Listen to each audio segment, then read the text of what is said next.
저희가 노아 홍수에 대해서 지금 계속적으로 좀 보고 있습니다. 짧은 구절이지만 볼 게 참 많고요. 앞으로도 한두 달 정도만 더 보고 나서 또 우리가 말씀을 또 옮겨보려고 합니다. 그만큼 또 노아 홍수 가운데는 우리가 묵상할 것들이 많은 것 같아요. 한 아이가 주일학교 수업을 듣다가 주일학교 선생님에게 질문을 했습니다. 보통 우리 주일학교 선생님들은 교회 집사님들이 하시잖아요. 그러니까 신학적 지식이 많은 분은 아니거든요. 그러다 보니까 여러 가지 엉뚱한 대답도 많이 하시기도 하지만은 그래도 순수한 대답들을 참 많이 해주시죠. 한 아이가 선생님에게 질문을 한 거예요. 학교에서 아마 배웠던 얘기를 가지고 자기 나름대로의 충돌을 묘사하는 과정이었던 것 같습니다. 이런 질문입니다. 선생님, 공룡은 왜 멸종했습니까? 라고 물어본 겁니다. 선생님께서 이제 당혹스럽죠. 성경을 공부하는 시간인데 과학적 문제를 갖고 온 거예요. 그러니까 선생님이 이렇게 당황스러워하다가 답을 이렇게 내려주었습니다. 공룡들은 너무 커서 노아 방주에 못 들어가 다 죽은 거야 라고 얘기했던 겁니다. 우스개 얘기고 넌센스 같은 얘기이지만 실제로 교회 안에 들어오면 이런 얘기가 진리처럼 전해질 때가 분명히 있습니다. 혹시 여러분은 창조과학회라는 얘기를 들어보셨습니까? 한때 우리 2000년도쯤에 한국 교회를 휩쓸었고 여전히 영향력을 발휘하는 과학단체, 유사과학단체입니다. 거기서 이제 특히 노아 우리가 보고 있는 방주의 얘기들을 많이 얘기하지요. 실제로 이제 공룡의 문제나 그리고 인간의 멸종 문제 그리고 인류 역사 문제들을 가지고 창세기 안에서 과학적 진리로 끌어가려고 하는 시도들이 많이 이루어졌습니다. 그러나 여러분 꼭 아셔야 될 게 우리 개혁교회가 먼저 그렇게 과학적 접근을 했느냐? 그건 아니에요.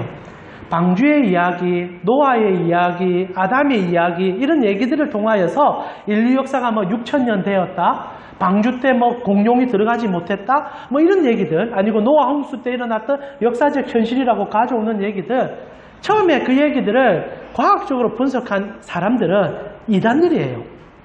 여호와 증인들이 먼저 그 얘기들을 자기가 받은 그 교주의 계시를 가지고 해석을 했었습니다. 그래서 교주가 6000년이다 얘기하니까 거기에 맞추기 위해서 학자들이 이제 얘기를 시작한 거죠.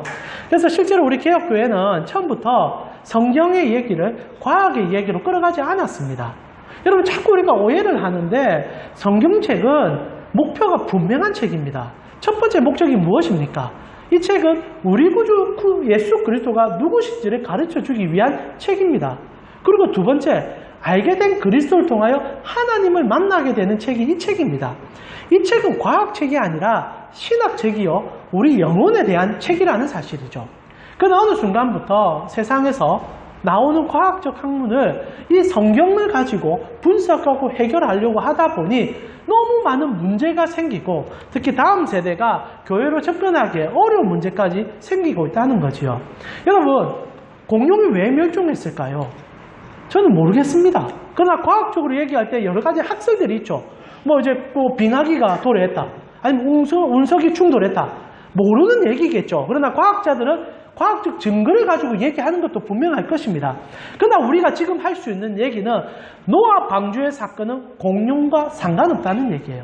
실제로 우리가 노아 지금 우리가 벌써 2달째 계속 설교를 듣고 있는데 이런 얘기를 특히 청소년이나 주일학교 아이들과 하다 보면은 이런 질문을 하는 겁니다.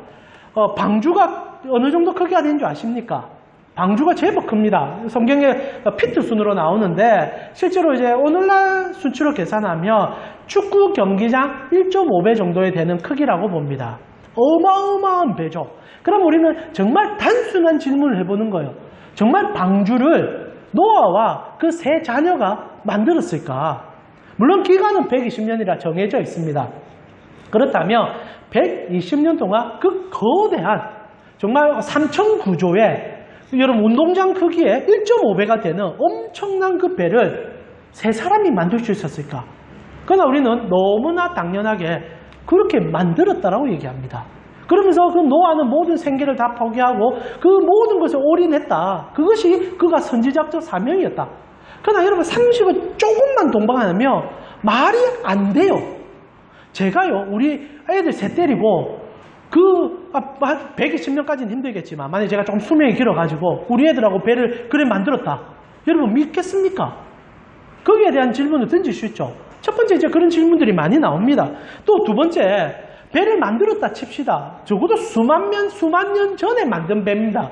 오늘날 같은 주조기술이 있는 시대가 아닌데 그 소위 말하는 나무로 역청을 발라서 만든 배를 물 위에 1년간 떠있게 만듭니다. 그런 배가 정말 그 거친 폭풍우 속에서 1년간 버틸 수 있었을까? 과학적, 합리적 질문을 해보죠. 그럼 우리는 어떻게 답합니까? 하나님이 지키셨다. 모든 답은 그렇게 해석하면 돼요.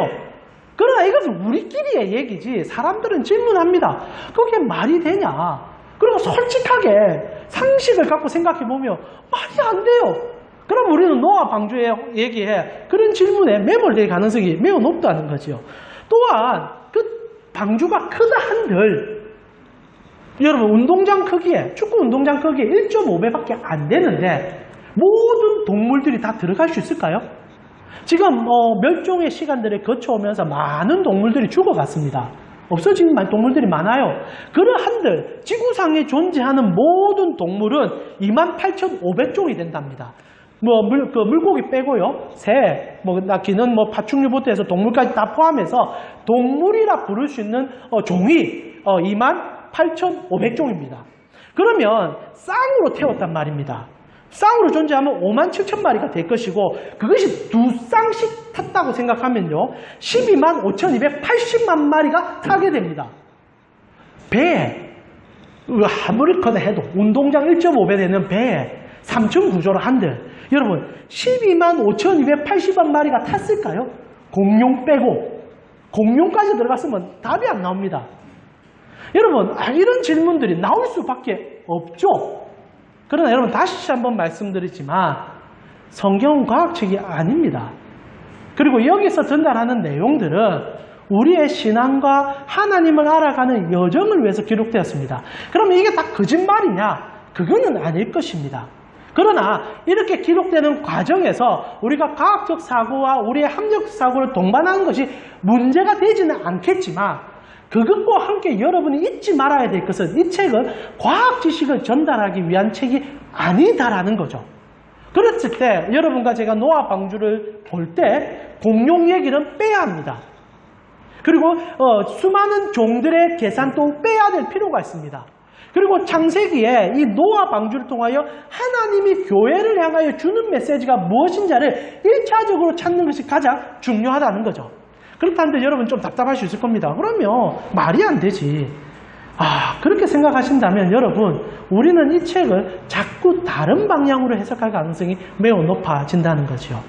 오늘 그래서 저희는 그런 과학적 접근은 절대적으로 배제하고요. 이 방주 자체가 주는 의미를 한번 살펴보고 싶습니다. 실제로 성경에서 신학적으로 접근할 때 하나님이 그의 백성에게 치수를 정해주며 만들어라고 했던 것은 단 두 가지밖에 없습니다. 첫 번째가 하나님이 거할 집, 성막, 성전이었죠. 거기에는 하나님께서 치수를 일일이 재면서 전달해 줍니다. 그리고 실제로 우리는 그 치수를 전달받았어요. 여러분 성경을 읽을 때 가장 힘든 것들 중에 하나가 그런 치수 얘기일 겁니다. 오늘날 시스템과도 맞지 않을 뿐 아니라 그렇게 지은 걸 왜 우리에게 전달하냐는 거죠. 오늘 방주 얘기도 단순하게 전달할 수 있습니다. 배를 만들었다. 거대한 배를 만들었다. 그러면 여러분 의문은 사라질 수 있어요. 그러나 성경이 치수를 얘기하는데 문제가 있습니다. 그리고 구조를 설명하는데 문제가 있다는 거죠. 그러면 그 구조와 치수가 과학적 증명을 위해서 적었을까? 성경은 그런 책이 아닙니다. 여기에는 모두 다 하나님과 예수 그리스도가 어떠함을 가르쳐주기 위한 모형론적 사고가 들어가 있죠. 우리는 이걸 신학이라 부르는 겁니다. 그래서 하나님께서 소위 말하는 성전의 치수를 얘기한 것은 우리로 그 치수를 이해하라는 것이 아니라 거기에 있는 모든 구조를 통하여 우리가 바라봐야 된 예수님이 어떤 분이며 주님의 몸된 교회가 어떤 구조인지를 가르쳐주는 거죠. 그리고 두 번째 치수를 가르쳐준 게 노아 방주입니다. 동일한 구조라는 거죠. 방주에 들어간 사람만이 멸망해서 건짐을 받지 않습니까? 그것이 동일하게 성막을 만난 자들이 죽음에서 건진 것과 같은 구조로서 하나님께서 치수를 가르쳐주는 그 구조를 통하여 하나님의 교회와 그리고 주님의 나라가 어떤 가치인지를 가르쳐주는 게 방주의 핵심 구조라는 거죠. 그리고 실제로 우리 신학성경으로 넘어갔을 때 예수님도 하나를 건축하겠다라는 얘기를 하셨어요. 그러니까 실제로는 세 가지를 하나님이 건축하겠다 얘기하신 거죠. 첫 번째가 노아 방주, 두 번째가 성소, 마지막이 무엇입니까? 주님의 교회 아닙니까?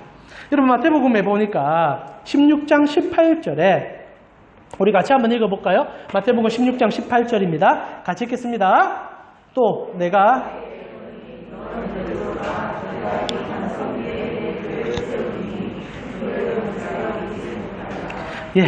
주님께서 하나를 이 땅에 계시면서 만들질 않으신 분이고, 그리고 이 땅에 계시면서 베푸는 분이셨는데 단 한 번의 의지를 드러내면 내가 만들고 싶은 것이 있다라고 얘기합니다. 그게 뭡니까? 교회. 그래서 베드로에게 교회를 만들으라고 얘기하죠. 물론 치수를 정하진 않습니다. 이제 모든 치수는 완성이 되었기 때문에 예수님으로. 그러니까 치수가 완성된 그분께서 성도들에게 또다시 노아 방주와 성막의 모형을 주님의 몸된 교회로 연장하여 만들겠다는 얘기를 하는 거죠. 그래서 방주, 성막, 교회는 똑같은 구조입니다.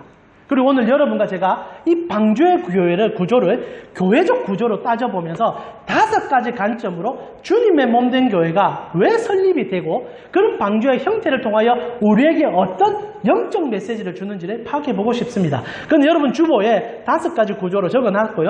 여러분 좀 답을 다셔서 다음에 혹시나 노아 방주를 생각할 때마다 이런 영적인 의미를 꼭 생각해 주셨으면 좋겠습니다.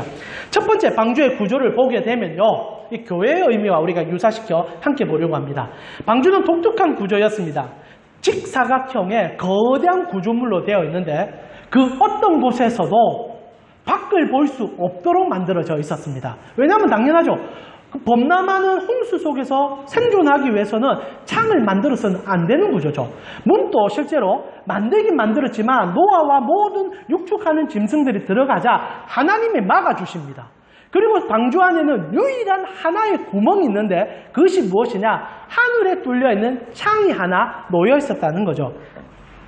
우리가 읽었던 창세기 6장 16절에 보니까 이렇게 적혀 있습니다. 거기에 창을 내되 위에서부터 한 규빗을 내어라. 여러분 1규빗이 오늘날 수치로 보면 45cm 정도 되는데요. 진짜 작은 창 하나를 만든 거죠. 그래서 방주는 유일하게 천정에 있는 저 꼭대기에 있는 이 정말 작은 한 큐빗 되는 그런 창 하나가 존재하는 그런 구조물이었다는 겁니다. 그래서 재밌는 거죠. 왜 하필 창을 만드는데 저 천정에 하나를 딱 만들게 했을까? 근데 이게 원어적으로 보면 조금 재밌습니다. 우리가 읽을 때 한글 성경은 창이라고 이해해서 창문을 생각합니다. 그래서 방주를 바라보면 저 꼭대기에 조그만 구멍이 하나 놓여 있겠구나 라고 얘기하지만 이거 원어로 보면요, 이게 창이 아니에요. 실제로 원어로 보게 되면은 이 뜻을 조하르라는 단어를 씁니다. 조하르. 이 단어는 창문의 의미를 갖고 있지 않습니다. 뜻은 정확히 볼 때 정오, 한낮 이런 뜻입니다. 그러니까 우리가 생각하는 창문을 얘기한 게 아니라 저 천정에 배 이렇게 위에 정오를 만들어라. 그리고 어떻게 보면은 여러분 이렇게 한낮을 만들어라 이런 표현을 쓴 겁니다. 그래서 또 다른 성경 번역본을 보게 되면 우리 개역 개정 성경만 창문이다 쓰고요. 다른 새 번역이나 아니면 다른 번역들은 지붕이라고 표현합니다. 그러니까 이게 지붕이 된다고 표현하기도 하고 창문이다. 왜냐하면 이 뜻을 이해가 안 되기 때문에 상식적으로 창문이겠다, 지붕이겠다라고 한 거예요. 그러나 원어적으로는 초하르, 한낮을 만들어라. 한 평잠짓 되는 걸로 한낮을 만들어라. 그리고 때로는 정오를 만들어라. 이 표현을 했다는 거죠. 다른 말로 표현하면 이 방주라는 아무것도 보이지 않는 구조에 단 하나 정오를 보일 수 있는 구멍을 만들어 놨다는 겁니다.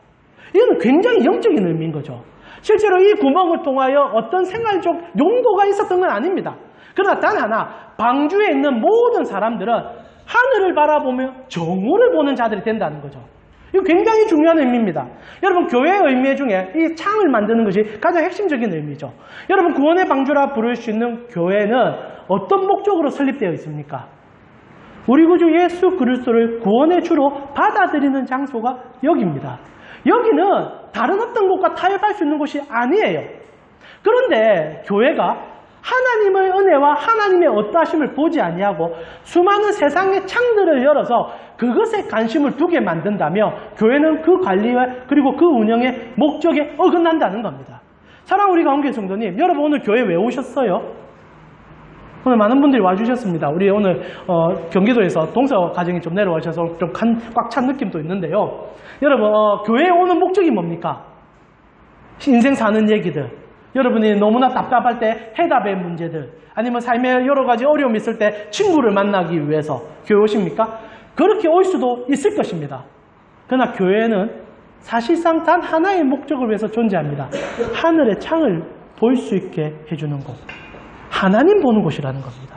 교회는 세상에서 전혀 듣지 못하는 하나님이 어떤 분인지를 가르쳐주며 그 하나님을 볼 수 있도록 우리 구주 예수 그리스도께서 왜 이 땅에 오셨는지를 설명하는 것이 교회라는 거죠. 그래서 교회는 의도적으로 사방을 어둡게 만듭니다. 왜? 하늘의 빛을 더 강하게 보게 하기 위해서. 여러분이 6일간의 삶 속에서 세상의 창문을 열고 세상과 접하여 삽니다. 그것은 여러분이 그렇게 살아가야 되는 삶의 분명한 목표입니다. 그러나 일주일에 단 한 번 이곳에 들어오며 잠시 세상의 시선을 끄고 여기까지 들어와서 세상의 소리를 들어서는 안 된다는 거예요. 잠시 세상의 소리를 끄고 오직 하늘을 향하여 눈을 들어 거기에 정오를 바라보는, 빛을 바라보는 곳이 이곳이라는 겁니다.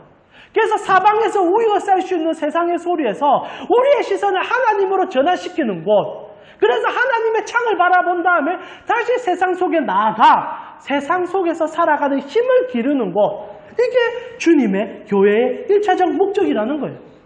그래서 구원의 방주에는 정오를 만든 겁니다. 하나님을 볼 수 있는 빛의 근원의 통로를 만들었다는 거예요. 그러나 오늘날 많은 교회들이 이것을 무시하고 있습니다. 교회의 여러 가지 환경과 여건을 이끌어가기 위해서 세상의 수많은 소리들을 가져와 여러분에게 전달하지요.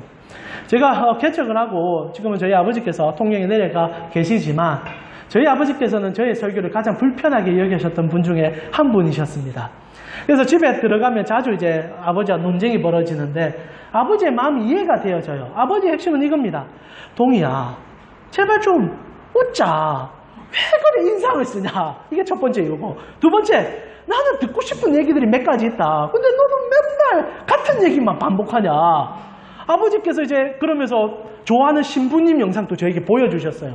그 가톨릭 신부 중에 정말 대단한 분 한 분 계시다 요즘 하는 분. 그래서 아버지가 보라 하니 또 제가 열심히 봤습니다. 그 신부님 정말 박장대소하게 웃기더라고요.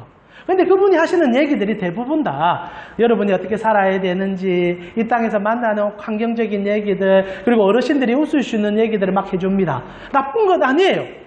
그러나 여러분 꼭 부탁드리고 싶어요. 이곳에 오실 때 여러분이 듣고 싶은 얘기들을 들으려면 텔레비 켜시면 됩니다. 라디오 켜시면 돼요. 이곳에 오는 목적을 자꾸 잊어버리면 안 됩니다. 우리의 목적은 딱 하나예요. 하늘의 창을 열어서 우리로 보라 말하는 하나님을 보는 곳입니다. 이 교회는 예수를 얘기해야 되고 이 교회는 하나님을 선포해야 됩니다. 그리고 구원의 주가 어디에 계신지를 말하는 곳이라는 거지요. 그래서 방주의 역할은 여전히 우리에게 존재한다는 거예요. 이 칠흑 같은 어둠 같은 이 세상 속에 유일하게 하나님의 빛 되심을 가르쳐주는 곳, 이것이 주님의 교회입니다. 그것이 방주의 1차적인 목적이겠지요. 두 번째로 우리가 볼 수 있는 게 방주는 엄청난 역청을 발라서 방수 처리를 했다는 겁니다. 14절입니다. 우리 같이 한번 읽어볼까요? 14절 같이 읽겠습니다. 너는 고페로 나무로 너를 위하여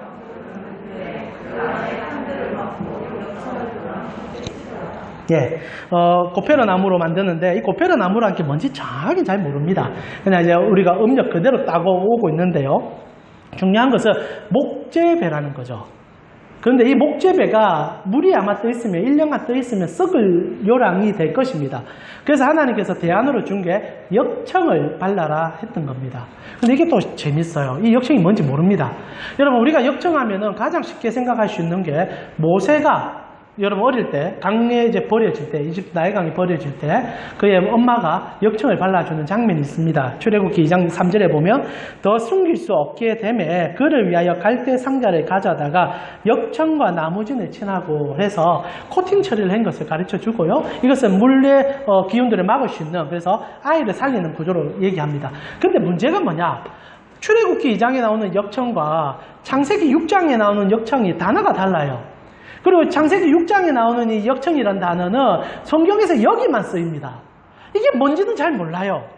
그러나 단 하나 알 수 있는 것은 이것이 아마 노아 홍수 이후로 사라진 것인지 아니면 오늘 알 수 없는 존재인지 모르겠지만 철저하게 이 배를 그 엄청난 배를 물속에서 구할 수 있는 방수제였다라는 겁니다. 뭔지 모르겠어요. 그러나 중요한 것은 이 구조는 나무로 짓되 하나님께서 안팎으로 중요한 겁니다. 안과 밖을 다 역청 처리를 함을 통하여 배를 물 위에 1년간 버틸 수 있는 구조로 만들어줬다는 거예요. 자, 첫 번째는 하늘에 창을 내어 하나님을 보도록 만듭니다. 그럼 놀라운 것이 생기는데요. 교회가 하나님만 바라보면은 두 번째 일어나는 게 우리 삶에 역청이 발려져 있다는 것을 깨닫는 은혜들이 생긴다는 겁니다. 여러분, 교회가 주는 것이 하나님만 보라고 주는 게 아니에요. 하나님이 우리를 지키신다는 것을 가르쳐 준다는 겁니다. 참 재밌는데요. 여러분, 물이라는 의미가 성경적으로 죽음과 저주를 상징합니다.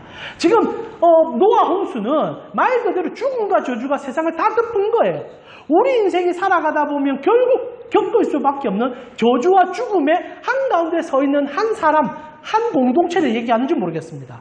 그런데 세상의 수많은 죽음의 기운들이 방주 안에만 있으면 존속이 가능해진다는 설명입니다. 그것도 하나님께서 역청을 발라주심을 통하여 오늘날 살아가는 성도들에게 그 삶의 은혜가 어떻게 보호받고 있는지를 이 주님의 몸된 교회가 우리에게 가르쳐주는 하나님의 확증이라는 사실입니다. 사랑하는 우리 가운데 성도님, 하나님은요 지금도 여러분을 보호하고 계세요. 근데 우리가 세상 속에 매몰되어 있으며 안 보여요. 안 느껴져요. 오히려 내가 지금 하고 있는 그것 아니면 내가 쥐고 있는 무슨 자산 그게 나를 살려줄 거라고 자꾸 착각하게 만듭니다. 근데 주님의 몸된 교회와 하늘에 열린 창을 바라보며 그 들어오는 빛을 통하여 우리 삶에 역청이 발려져 있다는 것을 발견할 수 있는 은혜가 이곳에 있다는 거예요. 여러분, 하나님께서는 지금도 눈을 부릅뜨고 주의 백성을 지킨다고 끊임없이 약속하고 계십니다. 근데 우리가 자꾸 그걸 잊어버린다는 거죠. 그래서 그 교회의 두 번째 가장 좋은 그리고 가장 필요한 목적 중에 하나는 하나님의 보호하심을 깨닫게 해주며 성도로 그 보호하심을 느끼게 만드는 곳이 이곳이라는 겁니다. 저는 분명히 말씀드립니다. 우리 저번 주에 설교도 얘기했지만 하나님은요 여러분을 아들로 삼고 딸로 삼고 있습니다. 그리고 성경은 분명히 얘기합니다. 내 아들이 내 딸이 세상에서 망신당하는 것을 바로 바라보지 않는다라고 얘기하는 것이 하나님이십니다. 하나님은요 오늘도 여러분을 지키시는 분이라는 겁니다. 그래서 성경 분명히 얘기합니다. 하나님이 여러분의 역청이 되어주고 있다는 사실이죠. 그리고 세 번째 구조를 우리가 또다시 보게 됩니다. 하늘에 창이 있고 그리고 방주는 역청으로 우리의 삶의 보호함을 가르쳐주는 곳이 되었습니다. 그리고 방주를 가만히 살펴보며 우리는 놀라운 구조상의 문제를 느끼게 됩니다. 이 방주 안에 가만히 있다 보면요 뭔가 없다는 것을 보게 돼요. 두 가지가 없는데요. 방주 안에는 배라면 당연히 가지고 있을 두 가지가 사라져 있습니다. 첫 번째, 키가 없어요. 그리고 두 번째, 배를 움직이는 선장이 없습니다. 노아는 선장이 아니에요. 노아는 동물치고 그리고 가족이 생존만 위해서 버티는 승객일 뿐이지 이 방주의 주인은 아닙니다. 그래서 이 방주는 키도 없고 선장도 없이 그냥 물 위에 둥둥 떠 있도록 구조화되어 있다는 거예요. 근데 이것이 하나님의 은혜를 가르쳐주는 장소라는 거죠. 분명히 키지를 하지 않습니다. 선장이 있어서 지휘도 하지 않습니다. 그러나 이 방주는 존재하며 살아남았으며 그리고 떠들어 하나님의 은혜 가운데 아라리산에 결국 도착했다는 거예요. 정확하게 원하는 목적지에 서는 구조로 되어 있다는 겁니다. 오늘날 주님의 몸된 교회가 여러분에게 가르쳐준 세 번째는요. 하나님의 복이 분명히 우리 성도들과 일반 백성들에게도 필요하다는 사실입니다. 최근에요, 제가 여러분과 설교를 나누는 가운데 재밌는 책 하나를 얘기해 준 적이 있습니다. 몇 해 전에 베스트셀러에도 올랐는데 이런 책 혹시 들어보셨습니까? 실력과 노력으로 성공했다는 당신에게 행운, 그리고 실력주의라는 신화라는 책 혹시 아십니까? 이 책은 로버트 H. 프랑크라는 박사님이, 교수님이 쓰셨던 책인데, 물론 이제 소천하셨습니다. 2007년도 돌아가셨는데요. 코넬 대학교 석자 교수였었습니다. 대단한 인물인데, 이분이 말년에 이 책을 쓰시고 우리에게 이제 주고 그분 돌아가셨는데, 이 책의 주된 골자는 우리가 너무 속고 있다는 겁니다. 이분이 신앙인인지 아닌지 저 정확히 모르겠습니다. 근데 이분이 표현하는 게, 지금 우리의 모든 삶의 구조는 모두 다 만드는 거짓말 속에 잠식되어 자신들도 모르는 어마어마한 짐덩어리를 안고 살아가는 삶과 같다라고 얘기합니다. 그러면서 하는 말이 있어요. 우리가 아는 모든 성공한 사람들, 그들은 대부분 다 자수성가형이나 노력해서 성공했다고 착각하지만, 코넬 교수님 정확히 말해요. 아니다. 성공한 모든 사람은 어느 순간에 기가 막힌 행운을 만났기 때문이다. 그런데 그들이 거짓말을 한다는 게 이 책의 골자예요. 그들은 어느 순간에 기가 막힌 행운을 만나서 그 엄청난 부를 소유했는데, 서서 강단에서나 사람들에게나 직원들에게 강의할 때는 내가 노력해서 성공했다 얘기하는 겁니다.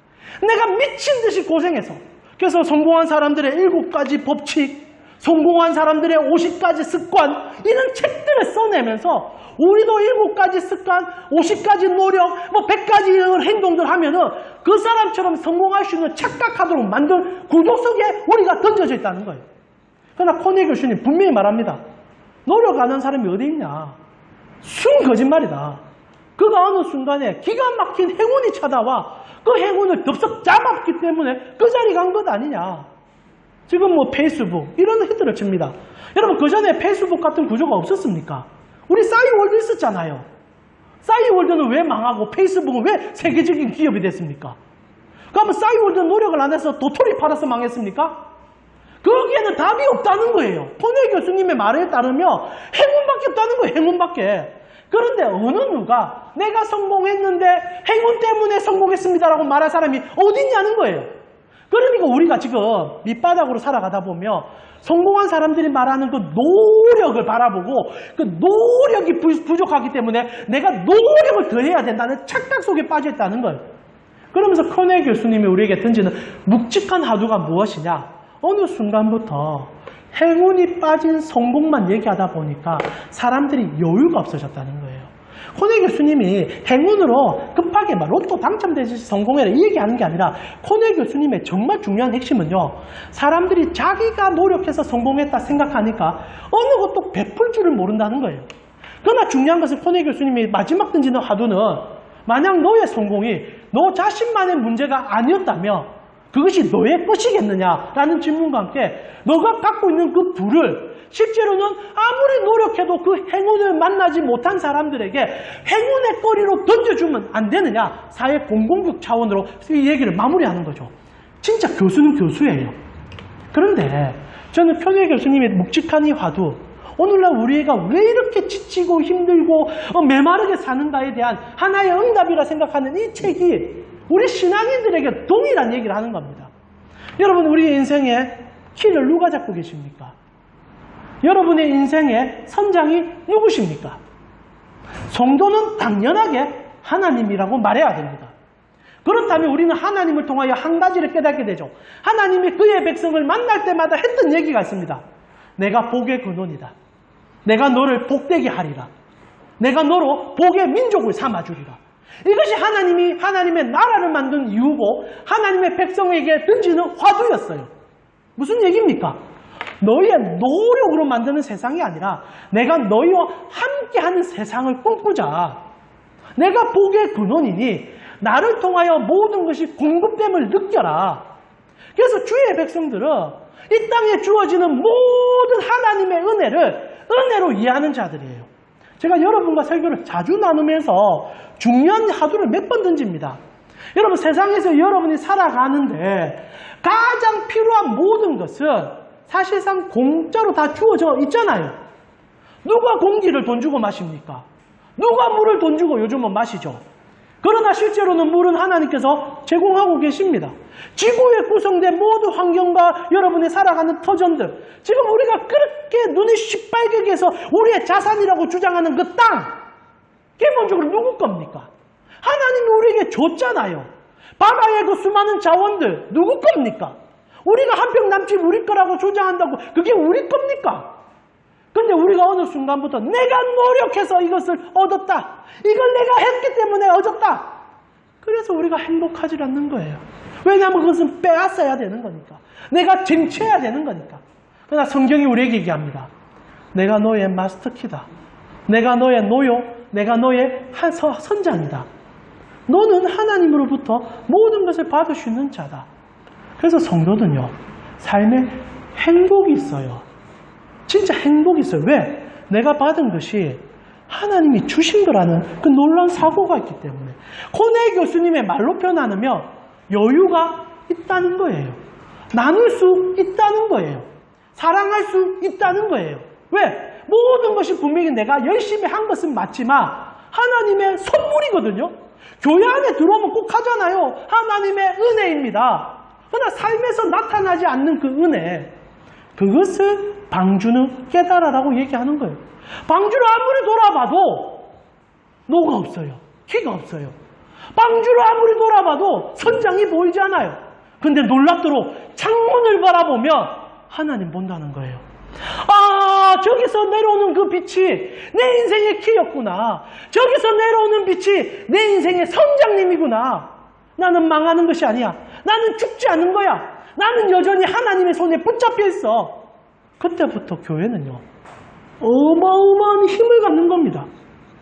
세상이 그리도 바라는 삶의 여유가 넘쳐나는 곳이 방주 안이라는 거죠. 노아는 걱정 없었을 거예요. 방주 안에 있으면서 짐승들과 실험한 건 있겠지만, 아이고 내가 어디로 가지? 이러다 굶어 죽는 거 아닌가? 이러다 망하는 거 아닌가? 그런 고민 안 했어요. 왜? 하나님이 그와 함께함을 느꼈으니까. 동일하게 교회에 앉아 계시며 이거 느껴야 돼요.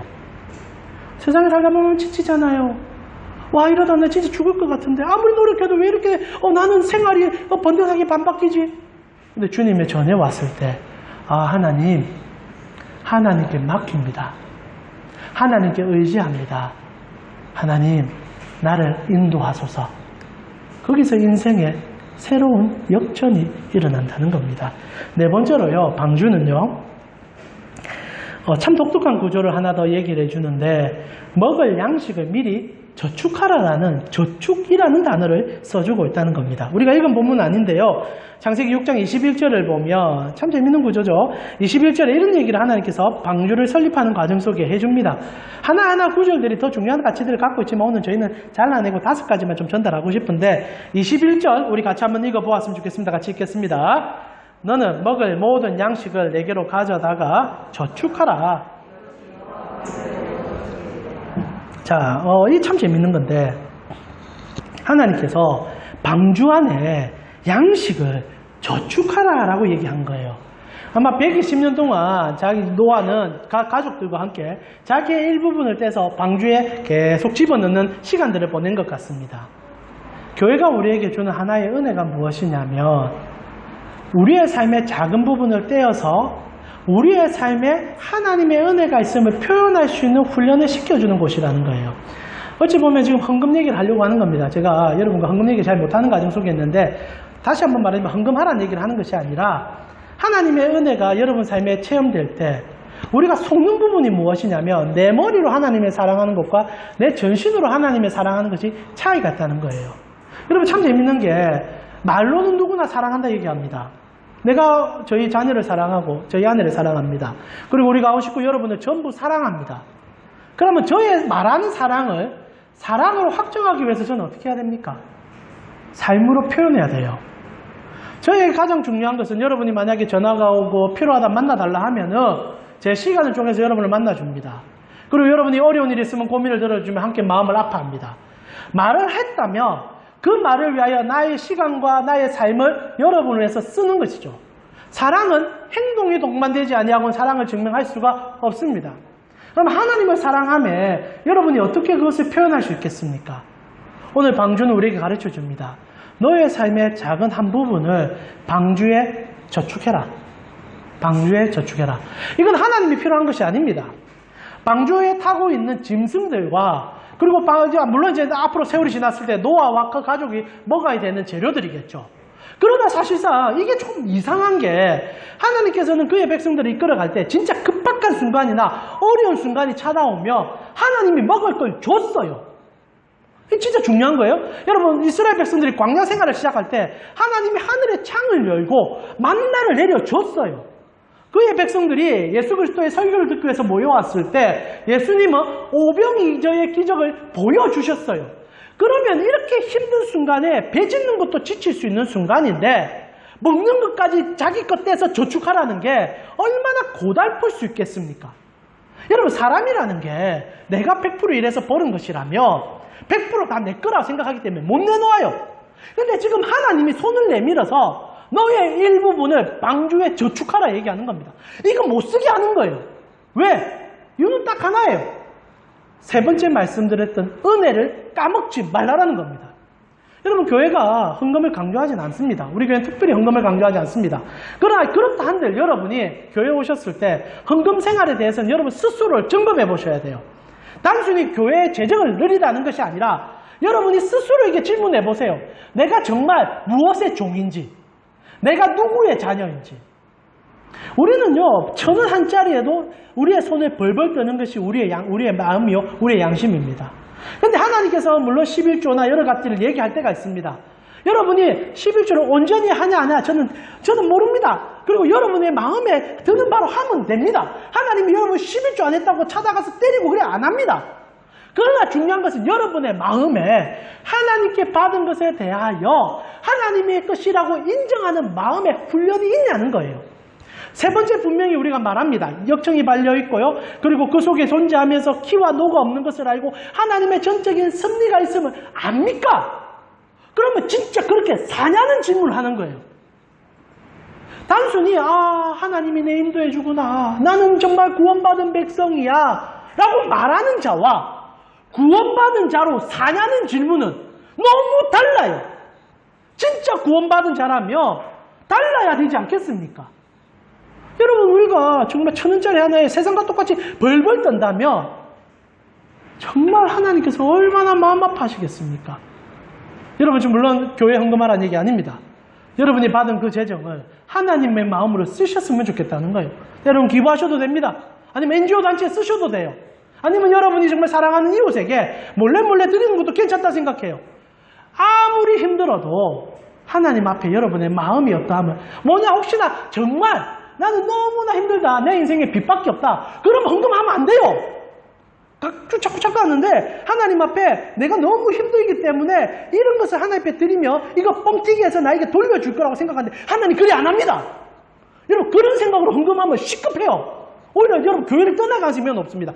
빚이 많고 힘들면요, 헌금 안 해도 괜찮아요. 하나님 그것 때문에 여러분을 책망 안 합니다. 그러나 여러분 마음에 살아가다가 하나님이 주는 그 은혜들이 있을 때는 쓰는 마음이 있어야 돼요.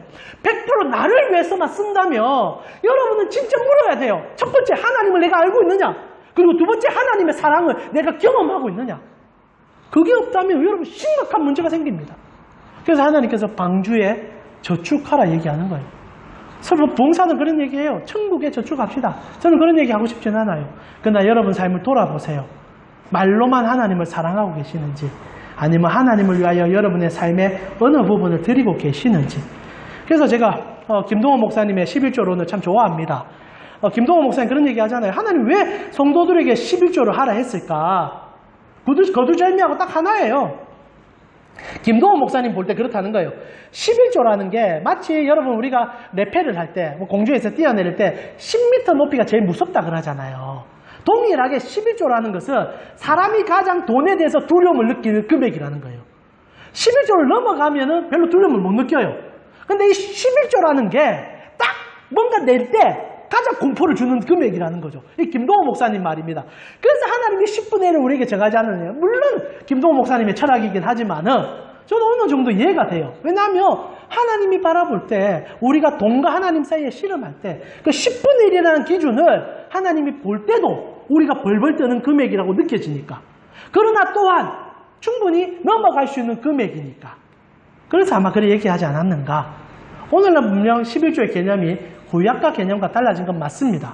그러나 오늘 제가 물어보고 싶은 건 이 방주를 통하여 여러분의 속에는 하나님을 향한 말이 아닌 삶의 향기가 있냐는 질문이죠. 그리고 마지막으로요, 이 5번째, 방주가 이렇게 건립되고 나서 그 가족이 다 같이 들어갔다라는 것이 굉장히 독특합니다. 성경을 가만히 살펴보면요, 이 노아 홍수에 실제로 가장 의인은 노아밖에 없습니다. 하나님도 못 박아 얘기해요. 의인은 단 한 사람, 노아밖에 없다. 그러면 구원은 노아만 받아야 되는 게 맞아요. 그런데 하나님께서는 노아와 함께 그 세 자녀와 그 가족 전체를 다 방주에 넣어주셨죠. 그리고 가족 공동체로 그 배가 살아남도록 했다는 겁니다. 마지막으로 교회는 교회인 거예요. 교회는 한 사람의 존재성의 문제가 아닌 공동체로서의 부름이 가장 확실히 증명되는 것이 교회입니다. 여러분, 우리가 교회에 앉아있을 때 나 혼자 구원받기 위해서 오시는 곳이 아니다라는 것을 기억하셔야 돼요. 우리는 우리가 스스로 이렇게 고백하고 싶어 합니다. 우리가 가족 공동체가 되고 싶습니다. 사실 이상적인 발언이죠. 잘 안 됩니다. 그러나 교회의 정신과 교회가 가는 방향이 더불어 함께 살기 위한 구조라면 여러분이 교회를 나 혼자를 위한 공간이 아님을 인지하셔야 됩니다. 이곳에 앉아 계신 모든 분이 구원의 방주에 함께 올라타 함께 살아가는 자들이라는 거예요. 설교를 마무리하면서 우리 앞뒤로 한번 살펴보면서요, 형제님, 자매님 한번 불러주시면 어떨까 싶습니다. 한번 앞뒤로 한번 보시면서 형제님, 자매님 한번 인지해 주시죠. 형제님, 자매님. 실제로 방주 안에 같이 앉아 있는데도 옆에 있는 지체가 죽어도 몰라요. 방주가 참 재밌는 구조죠. 여러 가지 방들이 구조가 되어 있는데 방 안에서 어떻게 되는지 몰라요. 그러면 가족이 아닌 거겠죠. 그렇게 해도 굴러갈 수 있는 게 방주기도 합니다. 그러나 오늘 우리 주님께서 우리에게 부탁합니다. 방주 안에는 가족이 타는 곳이다. 그러면 영적 가족된, 우리가 같은 아버지를 고백하잖아요. 하늘에 계신 우리 아버지. 그렇다면 가족 되심을 만들어가는 곳이 이곳입니다. 아마 방주 안에서 치열하게 가족들끼리 얼마나 싸웠겠습니까? 그 고집센 영광 같은 노아와 그 아들들이 얼마나 지지고 볶고 했겠습니까? 그래도 그들은 그 방주 속에서 하늘에 뚫린 창을 바라보며 하나님의 은혜를 나누고 사랑하고 경험하며 생존해 갔다는 거지요. 오늘 교회가 이 가족됨의 가치를 잃어버린다며 우리는 교회가 아닌 것을 발견할 수 있다는 겁니다. 5가지를 얘기해 드렸습니다. 첫 번째, 하늘의 창을 통해 하나님의 실존을 보고 듣는 것이 이 교회입니다. 그래서 말씀을 못 드리고 지나갔는데요. 방주가 3층 구조로 이루어져 있어요. 이건 어거스틴의 표현인데요. 여러분, 천국이라고 표현할 때, 하나님 나라를 표현할 때 성경은 3층 구조를 얘기합니다. 아시죠? 셋째 하늘, 이런 표현 쓰지 않습니까? 그래서 첫째 하늘은 우리가 보는 이게 하늘입니다. 소위 말하는 하늘. 두 번째가 스페이스, 우주를 얘기하지요. 그리고 유대인들 사고로 셋째 하늘은 헤븐, 천국을 얘기하죠. 하나님 나라를 얘기합니다. 그래서 방주의 구조가 3층 구조다. 지상에 붙어있는 우리 인생이 마지막 하나님 나라를 보는, 그래서 세 번째에는 창이 열려 빛이 들어오죠. 그리고 그 빛이 모든 것을 살린다는 것을, 이것은 제가 한 얘기가 아니라 우리의 신앙의 선배인 어거스틴이 그의 책에서 저술한 내용이기도 합니다. 여러분, 교회는요 3층 구조의 세상을 바라보며 하늘에 뚫린 문으로 하나님의 존재를 이 땅에서 느낄 수 있는 것이죠. 두 번째로, 저주와 죽음의 물이 범람하는 것을 모르고 살아가는 우리에게 우리가 죽음과 저주에서 벗어나 영생의 삶으로 나아가고 있음을 가르쳐주는, 역청이 발려있음을 가르쳐주는 것이 주님의 몸된 교회입니다. 그리고 세 번째로, 인생의 인도자가 나에서 하나님으로 전환되었음을 깨닫게 해주므로 하나님이 주시는 그 복을 누리는 곳이 이곳임을 가르쳐주는 것이죠. 네 번째로, 이 땅을 살면서 하늘의 영광을 묵상하고 내 것이 아닌 하나님의 것을 나의 삶으로 표현하고 살아가는 삶의 허락된 장소, 그 삶을 훈련받고 훈련할 수 있는 장소가 교회라는 거죠. 그리고 마지막으로, 갈수록 사라져가는 참된 가족의 의미가 영적 의미로 회복되어 진짜 가족을 새롭게 만들어갈 수 있는 곳, 그것이 교회라는 것이라는 겁니다. 물론 우리는 여전히 부족하고 이 5가지 구조가 우리 속에 잘 실천되지 않을 수 있습니다. 그러나 이곳이 있기 때문에 이 꿈을 꿀 수 있다는 것을 잊지 마시고, 여러분에게 부탁드리고 싶은 것은 함께 그 꿈을 이 방주, 가온 방주 안에서 보자는 겁니다. 하나님 바라보고요. 하나님의 사랑을 느끼고 보호하심을 경험하여 이웃에게 넉넉함으로 다가갈 수 있는 그 은혜가 방주가 여러분 삶 가운데 굳건히 서 있을 것입니다.